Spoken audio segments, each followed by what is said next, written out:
Right behind me, this is I-95 at the Overland Bridge. This is one of several areas that's been under construction. This is the hole in the fence that family says that suspect entered and grabbed their 8-year-old girl. Karen Dorian, she was at this rally here.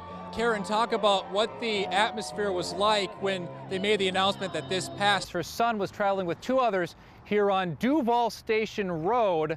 Their vehicle was struck by another vehicle. Their vehicle actually ended up hitting this tree. With grocery stores being able to sell liquor, David's worried more alcohol could get into the wrong hand. Connor deputy was walking down this boardwalk. He gets to the end and notices blood pouring out of his foot. These are tree roots. I'm 6'4". These roots, as you can tell, go well above my head. Those roots, of course, are attached to a 65 to 85-foot tree that was toppled in the storm. My daughter's life was cut short. Balloons, angels, and a photograph mark the place where 24-year-old Jamie Wilson took her very last breaths. She was a pretty girl, still is, you know, she's just an angel. Deputies say she was shot and killed outside this West Augustine home. It's unfathomable. Now Jamie's mother. Johnny, please come forward. Grandmother. Can you please turn yourself in? This is too heartbreaking. Now come on out. Uncles and others. Because this ain't going nowhere. Have one Please. simple plea. Please come forward. We don't need anyone else to lose their life. Please. Her family encouraged her to leave, and yes, we did. Mother Zamitra Carswell says she only knew Johnny briefly, but family knew him just enough to form a consensus. I didn't get to know him well, but I did get to know that there was some domestic issues, and I didn't think he was going to kill my daughter. Uncle Jalay Carswell says family is also begging for answers after lingering frustrations and limited information. He says they were never able to ID Jamie's body. We understand that this was a heinous scene. We understand what type of images would have been viewed just only by the information that was provided to us. Family says they have another message for Johnny Williams. We'll hear you out. We're not asking for a shoot to kill. We'd like to know what his side of the story is. He deserves that.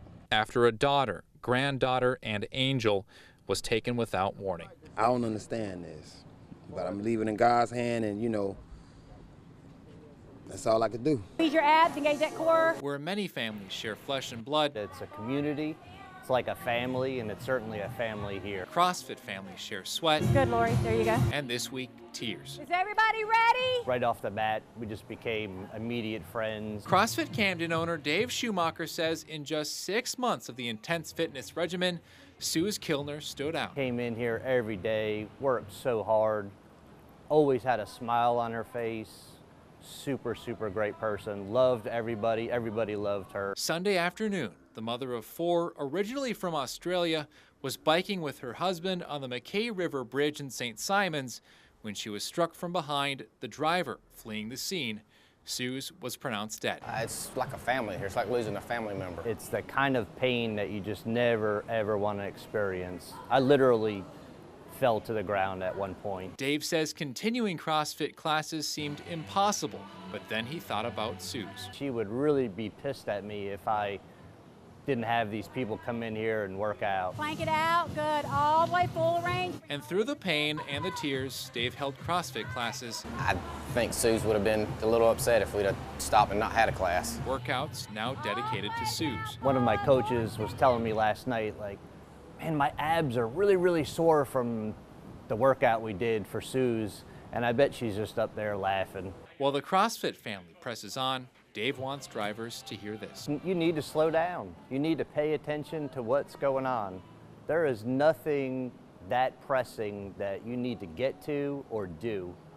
You need to pay attention on the road. In Kingsland, Jason Rantala, First Coast News. Any of you guys like to vote? Hemming Park. Downtown Jacksonville's headquarters for everything from chess to giant chess